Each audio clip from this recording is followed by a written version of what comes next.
What is a passive buzzer and how do you use it?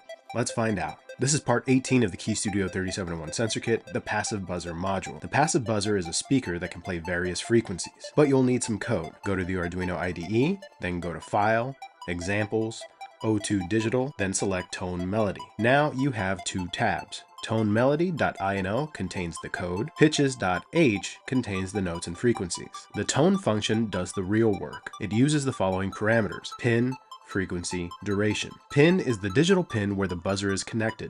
Frequency is the tone in hertz that you want to play. Duration is length in milliseconds to play the tone.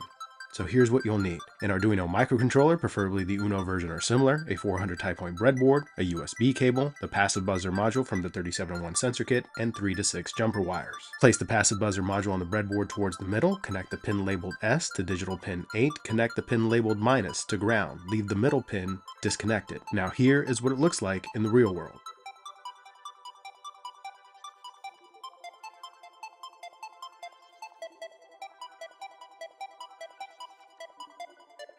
Grab the USB cable, connect it to the Arduino, and then connect to your computer. We'll use the Arduino IDE software for programming the Arduino UNO. Open the IDE, go to Tools, then Boards, then Arduino AVR boards, then select the Arduino UNO. Then go to Tools again, go to Port, then select the serial port where your Arduino is connected. Upload the following 18 lines of code using the Arduino IDE. When the code is loaded, the melody will play only once, since the code is in the setup section. Press the reset button on the microcontroller to hear it again.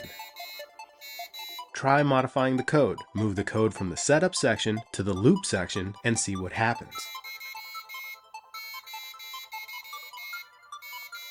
Once you get the hang of it, come back and join us for the next module.